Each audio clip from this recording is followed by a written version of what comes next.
Fala pessoal, tudo jóia? Professora Ana Carolina aqui de volta nos estúdios do Gran Cursos Online com você, continuando a falar de imunologia, beleza? Vamos lá, falando de imunologia, a gente sempre lembra ali das células do sistema imune, que são muitas, né? Bem complexas, de difícil entendimento muitas vezes, mas sabendo separar as células do sistema imune inato e as células do sistema imune adaptativo, a coisa anda bacana, tá? Então a gente falou da imunidade inata e a gente falou também das células da imunidade adaptativa. Agora a gente vai começar a falar de uma outra coisa, que é o seguinte: a gente pode ter dois tipos diferentes de defesa, tá? Independentemente se é inato ou adaptativo, a gente vai ter resposta celular, que são as respostas que envolvem as células, ou resposta humoral, com H, tá? Então olha aqui, ó, resposta humoral e resposta celular. Então esses são esses dois tipos de resposta imune que a gente tem. O celular são aquelas respostas que envolvem as células e a humoral é o que envolve proteínas, tá certo? E aí o seguinte, nas células eu já expliquei para vocês quais são as células envolvidas na imunidade inata e as células envolvidas na imunidade adaptativa. Beleza. Agora, a gente também vai ter proteínas envolvidas na imunidade inata e na imunidade adaptativa. Certo. Ô, professora, é o seguinte, mas você falou para mim que inata é de inespecífica. A gente vai ter uma resposta específica e uma inespecífica mediada por proteína? Isso mesmo, tá? Então, quando a gente falar de resposta inata mediada por proteínas, ou seja, resposta humoral inata, a gente vai estar falando das proteínas do complemento, tá? Que são proteínas que são ativadas a partir de estímulos antigênicos, né? Eu tenho ali antígenos presentes no meu corpo e aí eu ativo o sistema complemento, as proteínas do complemento, que nada mais é uma cascata, que tem um papel fundamental aí no extermínio de bactérias, né, no caso de parede celular, porque as proteínas do complemento eles vão ativar o que a gente chama de complexo de ataque à membrana, que é o MAC, né? A gente vai falar disso na aula só de proteínas do complemento, mas só para vocês entenderem a diferença, né, das respostas humorais inata e adaptativa, tá? Então, continuando falando sobre a imunidade inata mediada por proteínas. A proteína do complemento, que vai ter essa função primordial aí na formação do complexo de ataque à membrana. A membrana que a gente está falando é a membrana da bactéria, no caso a parede celular bacteriana, tá? E também a opsonização vai fazer parte ali da proteína do complemento, né? Quando existe a opsonização dessas bactérias, a gente tem aí a ativação do complexo de ataque à membrana e também tem a ativação da fagocitose, o estímulo, né, da fagocitose para que a gente possa neutralizar a ação daquele patógeno que está ali agindo contra o nosso organismo, tá? E quando a gente fala de resposta imune humoral adaptativo, ou seja, específico, a gente vai estar falando dos anticorpos. Anticorpos. Beleza? Quando eu falar anticorpos e imunoglobulinas, não tem nada de diferente, galera. É a mesma coisa. Se eu falar anticorpo, é a mesma coisa de imunoglobulina. Mesma coisa, tá? Então vem aqui comigo. Quando existe uma forma de simplificar, a C para eu falar que é um anticorpo, a G para eu falar que é um antígeno, tá? Então, anticorpo é uma resposta humoral da imunidade adaptativa, que a gente também pode chamar de imunoglobulina, que aqui eu vou estar sempre simplificando com a sigla IG, beleza? Então, vamos falar um pouquinho sobre a estrutura das imunoglobulinas. Aqui está uma foto, um esquema, que ilustra bem a estrutura de um anticorpo. O anticorpo, galera, não é somente as partes em amarelo e vermelho, tá? Essa parte amarela e essa parte toda em vermelha faz parte do anticorpo, tá? Essa estrutura em azul nada mais é que o antígeno, que já foi processado pela célula, pelo fagócito, né? Ou pela célula infectada, tá? Vamos lá.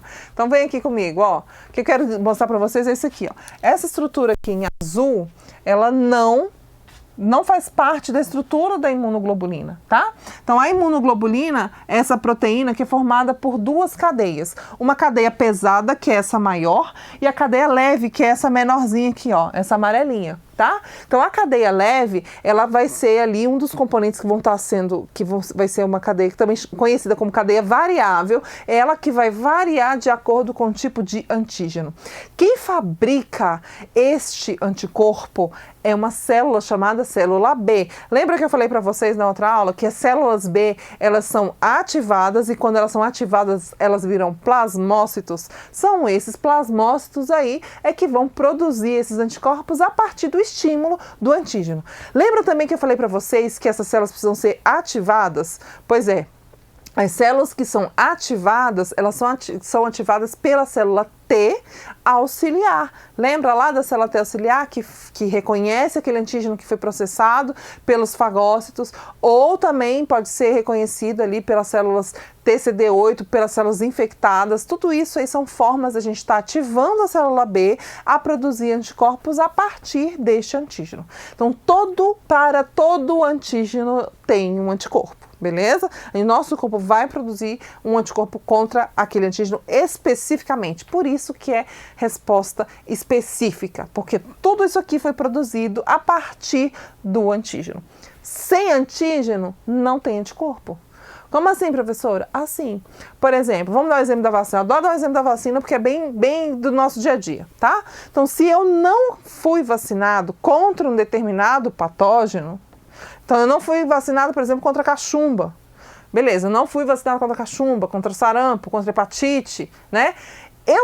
Tem como eu ter no meu corpo o anticorpo? Não tem, porque ele só é fabricado quando eu tenho a presença desse antígeno. Então, vem um alerta aqui, inclusive, para os movimentos anti-vacina, porque isso é preocupante, tá? Porque não tem como o nosso corpo sintetizar sem ter a presença desse antígeno. Quando esse antígeno aparecer no seu corpo, foi a primeira vez que ele apareceu, que pode ser já o patógeno mesmo que provoca a doença, talvez não dê tempo hábil, tempo necessário para que toda essa resposta imune de fato aconteça, tá? Mas voltando aqui para a imunologia. Então, essa aqui é a cadeia pesada, essa aqui é a cadeia leve, onde a cadeia pesada é onde ela vai estar se ligando e reconhecendo com os outros componentes do meu corpo, tá? E aqui é a cadeia variável, que é a cadeia que vai se ligar ali ao antígeno, que vai ser projetado direitinho para determinados tipos diferentes de antígeno, beleza? Então, vamos lá, voltando aqui. E aí, gente, nós vamos ter 5 classes de imunoglobulina. As imunoglobulinas, elas podem ser do tipo IgA, IgD, IgE, IgG e IgM. Certo? Esse quadrinho aqui, eu uso muito, todas essas figuras de imunologia, eu tiro do Abas, tá, pessoal? Qualquer edição, as mais utilizadas são a 7ª e 8ª edição do Abas, são as literaturas que eu uso com mais frequência, tá? Esse quadrinho tá lá. Então aqui, a IgA, vem aqui comigo, a IgA é uma imunoglobulina de mucosas. IgA é aquela proteína, é aquela imunoglobulina, aquele anticorpo que vai estar presente na saliva, no canal lacrimal, vai estar presente no muco exogástrico, esofágico, né, no esôfago, na parede do estômago, intestino, tá certo? Então, toda a mucosa, todo revestimento de mucosa, ele é protegido pela IgA.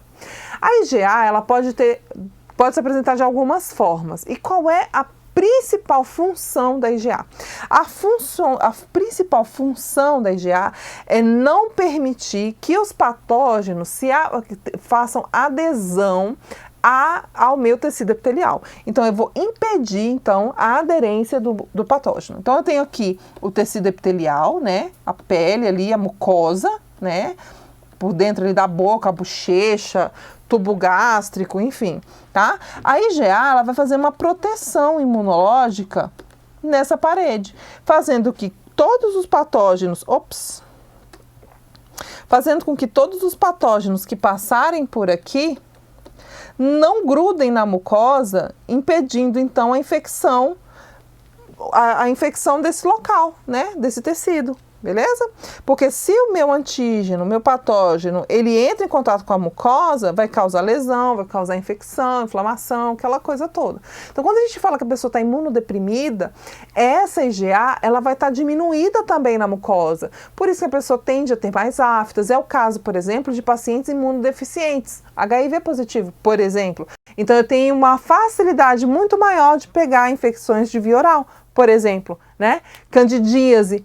Essa frequência, muitas vezes, de candidíase lá na mucosa vaginal também pode ser, a minha imunidade está baixa, porque, na verdade, a sua produção de IgA pode estar diminuída, permitindo até que os patógenos que fazem parte da nossa microbiota acabem atacando ali a nossa mucosa, tá certo? Então, a principal função da IgA é proteção de mucosa. Um outro local onde a IgA está presente é na glândula mamária, na produção do leite. Então, no leite materno, a gente tem ali também a produção de IgA. Por quê? Porque olha só como tudo é muito perfeito, né? Quando o bebê toma aquele leitinho, essa IgA vai proteger a mucosa gástrica do bebê. Por isso que quando o bebê não amamenta, ele tem uma facilidade maior de desenvolver, por exemplo, uma diarreia, porque a mucosa intestinal, a mucosa gástrica vai estar muito mais sensível e mais exposta a qualquer tipo de agente externo, tá certo?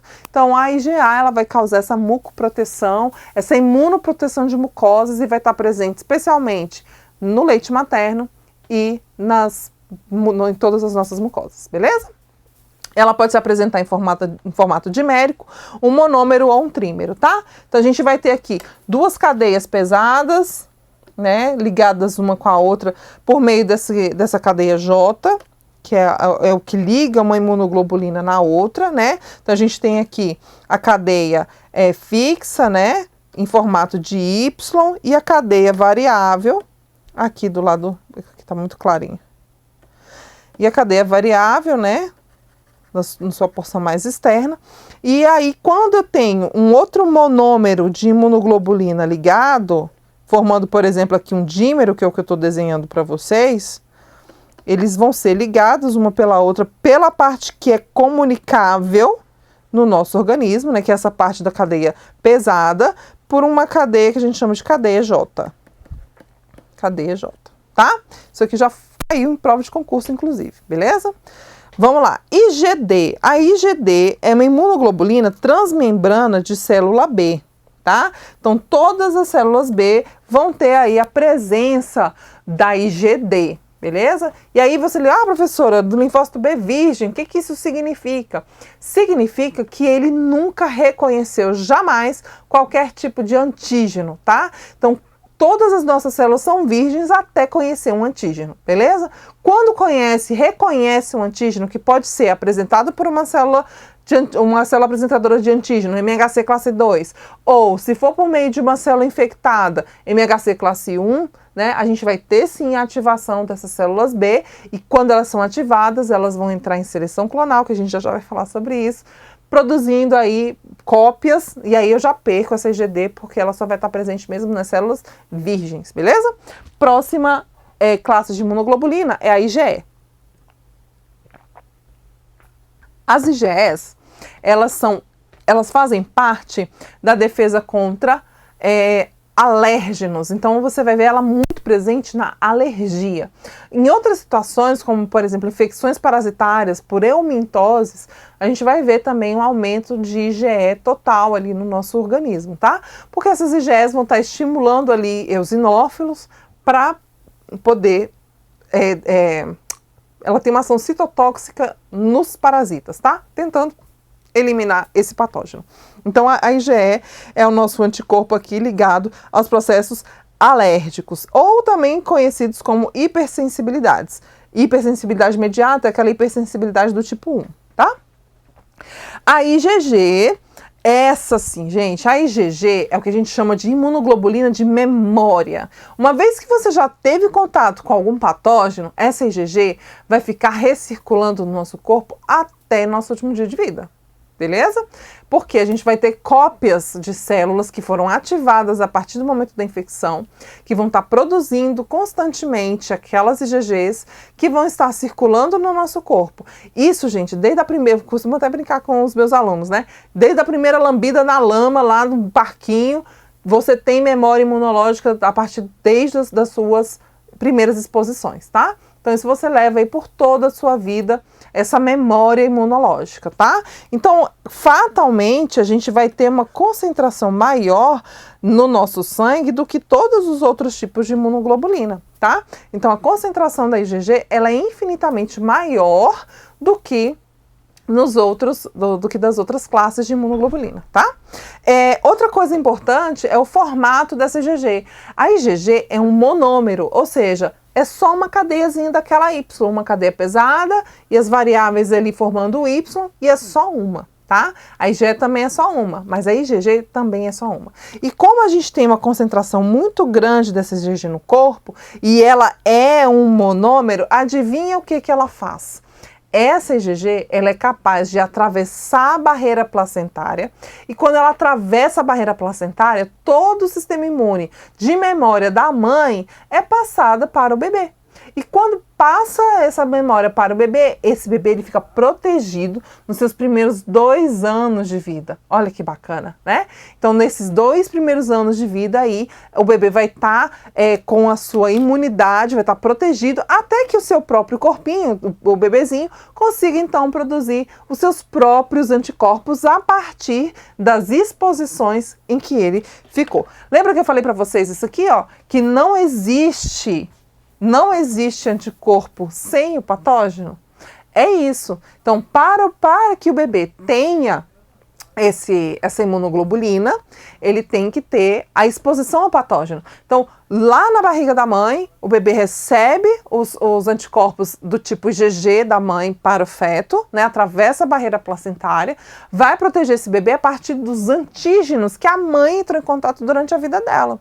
Mas quando esse bebezinho nasce, o que vai acontecer? Ele vai produzir os anticorpos dele, a partir das exposições que ele vai tendo ao longo da vida, que são esses antígenos aqui, produzindo os dele próprio. Aí, com 2 anos de idade, existe um declínio importante, né, dessa concentração dos anticorpos da mãe, até que o bebê já não vai ter mais nada de anticorpo da mãe, apenas os dele mesmo. Tanto é que a criancinha, quando está lá nos seus 2 anos de vida, é quando ela mais começa a adoecer, porque já diminuiu bastante aí a concentração de anticorpos circulantes no corpo dele. Beleza? Vamos continuar. Por outro lado, continuando com a IgG, que é importante, a IgG ela vai ter um papel fundamental na opsonização. O que é opsonização? Opsonização é aquilo que eu falei para vocês, quando eu estava falando de complemento, é quando eu tenho ali um anticorpo de memória, pode ser também de aguda, que a gente já vai falar dela, vai adsorver, ou seja, vai se ligar no patógeno para neutralizar a ação patogênica desse micro-organismo, tá? E isso a gente vai chamar de opsonização. Essa ação do anticorpo ali, ó, neutralizando aquele patógeno. Isso vai chamar os outros fagócitos que vão exterminar, eliminar aquele patógeno que está ali sinalizado com o anticorpo, tá bom? Outra coisa importante é a ativação do sistema complemento, por meio, inclusive, dessa opsonização. Citotoxicidade mediada por células dependentes de anticorpo, então eu vou ter também essa ativação citotóxica. Imunidade neonatal, que eu expliquei para vocês, né? Quando a mãe passa para o bebê esses anticorpos dela para ele, né? Inclusive, galera, a gente que está aqui nas análises clínicas tem que tomar muito cuidado na hora de interpretar resultados laboratoriais que dosam IgG em neonatos, tá? Porque a IgG que está ali fatalmente é da mãe, não é do bebê. Então, se tiver, por exemplo, IgG positiva para alguma doença infectocontagiosa no bebê sendo investigada, tem que ter certeza que aquela IgG ali não é da mãe, é do bebê, beleza? E a autoinibição dos linfócitos B, que aí eu faço também uma diminuição da resposta imunológica. Outra imunoglobulina de extrema importância é a IgM. A IgM, gente, é formada por um pentâmero, tá? Então, são 5 cadeias de globina, são 5 monômeros, todos ligados por uma cadeia J, tendo esse formato aqui, ó, esse formatinho aqui de floco de neve, tá vendo? Então, eu tenho uma imunoglobulina bem grande, bem pesada. Ela vai ter uma vida mais curta do que a IgG, então ela dura menos tempo na corrente sanguínea do que uma IgG. A concentração dela também é menor, mas ela tem um papel fundamental. Como ela tem 5 monômeros, ou seja, ela vai ter 10 sítios de ligação de cadeia variável, ela consegue neutralizar muito mais patógenos muito mais rápido, né? Então, ao contrário de um monômero que só tem 2 sítiozinhos ali ligando, a IgM vão ter 10, né? Um parzinho para cada monômero, neutralizando com muito mais facilidade aí uma entrada, um patógeno no organismo. Aí é o seguinte, vamos pensar no seguinte, mas professora, eu não posso confundir IgG com IgM? Pode, mas você vai lembrar que a IgM é um pentâmero, vem aqui comigo que eu vou desenhar para você, ó, como é que é o M? Ó, o M, 1, 2, 3, 4, 5, ó, é um pentâmero. São dicas bobas, mas às vezes ajuda, né? Vai que ajuda, vai que cola, tá? M não é de memória, tá? Tem gente que fala, IgM de memória. Não, esse M não é de memória, tá? Esse M não é de memória, é do peso da cadeia que vai levar aí o gama, né, que é o G, que é a IgG, o M, que é o micra, que então, assim, não tem nada a ver com o tipo, não tem nada a ver, no caso aí, você associar com memória. Se você falar assim, esse IgM, será que é de memória? Não. Esse M não é de memória, combinado? A IgG que é de memória, que é o que fica aí circulando por muito tempo, é o que passa pela barreira placentária, é o que vai passar para o bebê, beleza? Isso vai ajudar a gente a entender várias outras situações lá na frente, principalmente diagnóstico laboratorial, tá certo? Então, essa informação que eu estou dando para vocês, a gente vai falar delas lá na frente quando falar de diagnóstico laboratorial na imunologia, beleza? Beleza. E aí, como é que funciona a resposta imunológica, principalmente da IgM e da IgG? Quando existe a primeira exposição do patógeno, a gente vai ter um tempo, porque assim, pensa comigo, entrou um patógeno no meu corpo, imediatamente eu já tenho anticorpos? Não. Entrou um patógeno, aí vem o fagócito, fagocitou, vai tentar neutralizar, não conseguiu? O que ele está fazendo enquanto fagocita? Está apresentando antígeno com MHC classe 1 ou classe 2? Classe 2, porque o fagócito é classe 2. Então, vai apresentar o antígeno, MHC classe 2, que vai ser reconhecido por quem? Quem é que reconhece MHC classe 2? Célula T, helper, T auxiliar. Reconhece ali, célula T auxiliar, dispara mais resposta imune, ativa a célula B. Quando ativa a célula B, eu começo a produzir anticorpos. Então, isso levou um tempo para acontecer, não é imediato, tá? Então, vem aqui comigo. Esse tempo aqui, desde o momento da exposição até começar a produzir IgM, levou um tempo. Esse tempo aqui depende muito do tipo de doença que a gente está falando. Neste exemplo aqui está dando 10 dias, por exemplo, a partir da primeira exposição ao antígeno. Quando a gente começa ali a produzir esse anticorpo IgM, é a nossa primeira linha de defesa. Lembra que eu falei que é um pentâmero? Então, eu tenho aqui esse pentâmero, né, neutralizando a ação desse patógeno. Depois de um determinado tempo, essa IgM vai cair, vai sumir da corrente sanguínea e depois a gente começa a produzir quem? A IgG, que vai durar por toda a vida, tá? E aí eu tenho o monômero que vai ficar recirculando na minha corrente sanguínea. Aqui, ó, neste ponto aqui, eu vou estar ativando células B. E aqui, mais ou menos, eu vou estar ativando células T. Quando eu faço essa ativação de células, quando eu faço a ativação de células,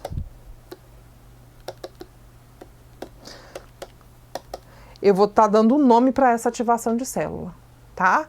Que pode ser que seja cobrado aí na sua prova para farmacêutico biomédico. Quando eu faço essa ativação de células, esse processo, esse evento imunológico que acontece, vai levar um nome. Que nome é esse? Seleção clonal.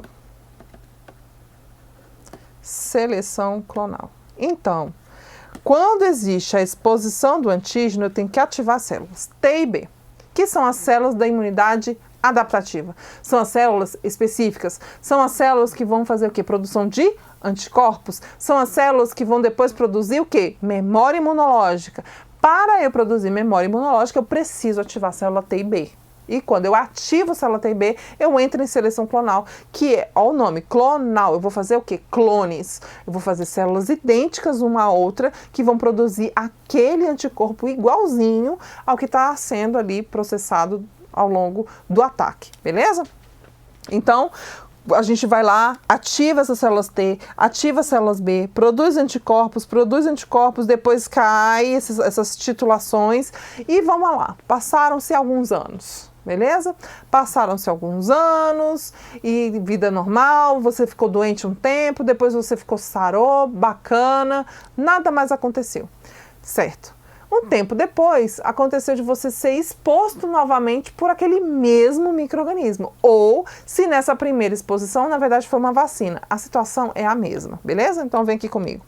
Se você ficou doente uma vez, ou se você vacinou, o que vai acontecer se você tiver um segundo contato com esse mesmo patógeno? Você vai ter uma produção rápida de IgM e depois você vai ter uma superprodução de IgG, neutralizando o patógeno. E muitas vezes você nem sente os sintomas. O seu corpo já fez todo esse trabalho, já eliminou o patógeno, já fez opsonização, já fez fagocitose, já neutralizou tudo e você às vezes nem sentiu nada. Tá? Então isso aqui é o sistema imune trabalhando por meio aí da seleção clonal, por meio do estímulo da memória imunológica, beleza? E aqui é o que eu estava falando para vocês. E aí, qual é a pegada, né? O pulo do gato. O pulo do gato é que, geralmente, a resposta primária, ou o primeiro contato, ou a vacina, a gente tem uma resposta um pouco menor do que numa segunda exposição, tá? Então, quando a gente fala de vacina, a gente está falando que a gente está estimulando o sistema imune a produzir esses anticorpos, a gente está estimulando ali a ativação de células T e B para produzir anticorpos específicos, para entrar em seleção clonal e aí sim produzir esses anticorpos por toda a nossa vida. Para que quando aquele agente, aquele patógeno de verdade mesmo, entrar em contato com a gente, olha aqui o que vai acontecer com a nossa resposta imune, ela vai ser super alta e a gente não fica doente, não existe uma infecção daquele patógeno contra o nosso organismo, beleza? Falando ainda um pouquinho de resposta imune, né? Ilustrando aqui o que eu acabei de falar, que existe uma resposta primária, a gente tem as células imaturas ou células virgens, né? Que elas só vão entrar mesmo em seleção quando são ativadas. A gente tem exposição por um determinado antígeno, eu tenho essa primeira resposta, depois ela cai, produzo células de memória. Quando as células B são ativadas, elas vão virar plasmócitos e são esses plasmócitos que vão produzir anticorpos do nosso corpo. Quando a gente tem uma segunda exposição a esse mesmo agente que a gente teve a exposição, a gente já tem uma resposta imunológica alta e uma produção muito mais rápida e muito mais imediata de anticorpos. Ao contrário, se ao mesmo tempo eu tiver uma nova exposição a um outro agente diferente, porque tudo vai começar tudo de novo, bem lento, bem devagarzinho, tá certo? Ao contrário de quando você já foi exposto uma primeira vez. Tá? E aqui é o que eu também estou ilustrando o que significa seleção clonal. A seleção clonal ela vai acontecer em todas as células, tá, gente? São todas as células, independentemente se são células T, B ou células reguladoras, tá? Reguladoras, citotóxicas ou células T helper. E também vão acontecer nas células B, tá? Então é importantíssimo ficar bem claro aqui para vocês que a seleção clonal ela acontece na imunidade adaptativa. E se é na imunidade adaptativa, eu tô falando dos linfócitos. E tô falando dos linfócitos T helper, T auxiliar, T helper e auxiliar, que é o mesmo, T citotóxico, T reguladora, beleza? E nas células B também. Então a gente vai encerrar por aqui, que a gente vai falar um pouquinho mais sobre seleção clonal, sobre memória imune e produção de anticorpos monoclonais. Fica ligado aqui no Gran Cursos, que aqui é com você para mudar vidas, junto com você. Um super beijo, professora Ana Carolina, juntinho.